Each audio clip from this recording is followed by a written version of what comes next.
them in Africa, that pink African is the beginning of the European. Now, the pink African also started to undergo certain changes, like ice produces a narrow nose. The parts of Africa, you have Africans with narrow noses too, because dry heat produces the narrow nose.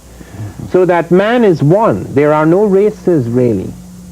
You have the African as the beginning of the human race, but the others are mutations. They're not races in the true sense of the word. Race is a social concept. That was to come later. And after the slave trade, when Europe conquered Africa, etc., then blackness and color became associated with being in a low position, so that therefore colors and races became associated with certain things. Those are things that are going to pass as we recover our history and transform ourselves. But initially, you have the pink African who becomes the European. He undergoes certain changes over a period of time. For example, in the ice, it's important to have long hair to protect the neck from cold. In heat, it's important that you have short hair follicles so that heat can escape. These things have nothing to do with inferiority or superiority. They have to do with environmental needs. Environmental necessities, environmental imperatives. So that you would find in Africa, some people have narrow noses where there's dry heat. Some people have thinner lips, some people have fuller lips, some people have close cropped hair, some people have wavy hair, etc. This has nothing to do with inferiority or superiority. It doesn't even have anything to do with beauty. Because the first great Europeans who met the first great Africans, the Greeks, when they went to Egypt and they met the blacks, they thought black was beautiful. It was quite the opposite, because the first whites were so startled by black achievement in Egypt and so many whites came to study in Africa, in Egypt, that they associated great intelligence and great beauty with blackness. They actually began to take black gods, because the first, for example, Europeans started to worship Isis, a black goddess. They started to have temples to Isis. Eventually, later on, Horus, who was the son of Isis and the son of Osiris, the male and female aspects of God, Europe initially worshipped the black Christ. So that this kind of racism that later occurred after the slave trade, this assumption about blackness associated with inferiority, that's a later thing in history. And you see, we are overwhelmed at the moment by that period, so that we have forgotten what really happened in the history of the world. So the first human beings on Earth, when do they appear? They appear, we have found a man just last year. We found an African taking a walk with his child 4 million years ago. Okay, now we found this complete skull. We found the whole skull. There's absolutely no question. He is not as developed as we are today. Okay, that would be hominid. Yes, he is the first hominid.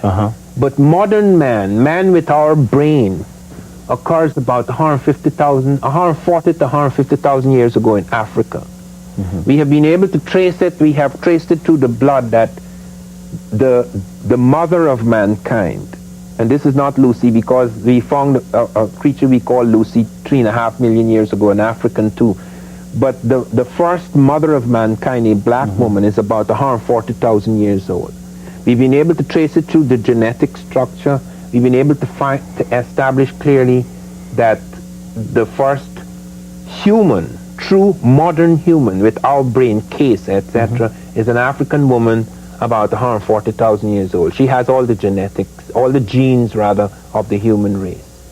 Then you have the African fanning out. African goes up into Europe. The transformation occurs about pink skin, and then the ice would produce the long hair, the retention of long hair or the long hair follicles, etc. Some people in the ice remained black. For example, the Eskimos, many of the Eskimos remained black because they had another way of dealing with the problem. Instead of having pink skin where melanin is not active, enabling the sun rays to come through, the tangential sun to come through and vitalize the body, the Eskimos had fish oils. They had seals and things like that, so it was necessary for skin change. What is the fish oil? What does it have to do with anything? The what? The fish oil. How Okay, does that affect that anything? would provide the vitamin D that was necessary to vitalize the bones. Oh, okay. You see, that vitamin D was coming from the sun. Therefore, if you have very black skin, and that in that ice age, it's easy in temperate zones. Anybody could exist in this zone. We're not talking about temperate zones. We're talking about real ice. There were parts of Europe where ice was half a mile thick.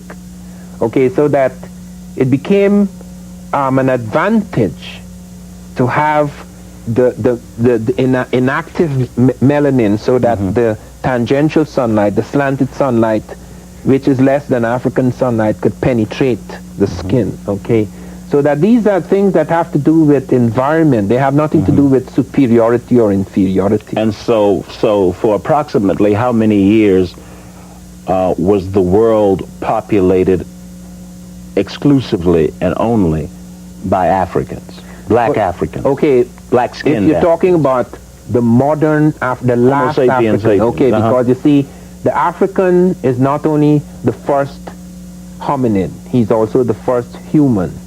Okay, the hominid is not completely human like us, but then comes the first human with our brain case. That's also African. And this begins to change about 55,000 years ago in Europe, where you get Africoid types becoming Caucasoid types, where you have what is called as Cro-Magnon man. This is the what we crudely call today white man, as against what we crudely call today black man. Okay, they're really just human beings. Okay, but they undergo superficial changes, skin changes, etc. And later on, you would have other changes like the narrow nose in ice versus the broader nose in heat. But you'd have the narrow nose also in dry heat.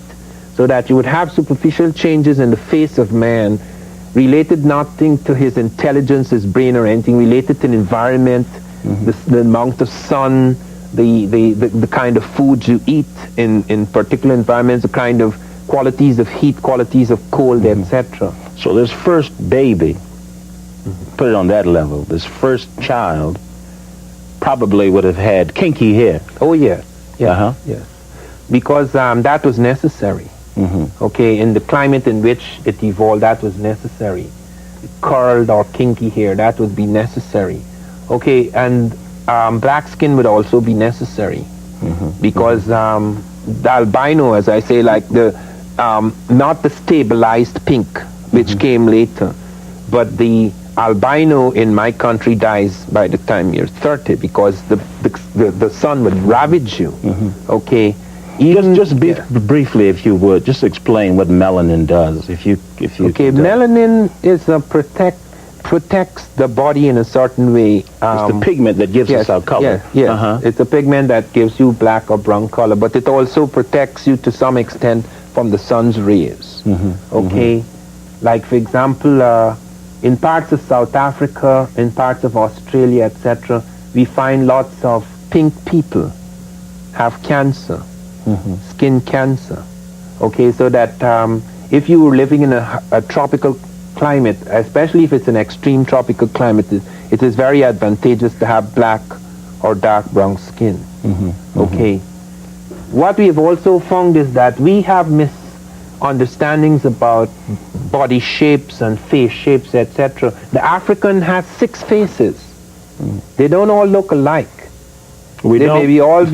They may all be black or brown, but they have all sorts of faces. Like, for example, you have the Somali. People thought that these were mixed people. These are pure-blooded Africans, no mixture. They're in a different zone. They thought they were mixed because they may have the narrow nose, for example. When many Africans have narrow noses because they're in dry heat. Okay, so that people made all sorts of stupid mistakes. It's only now we begin to realize you have ranges of African, you have ranges of other types, but the African has more ranges than any other people.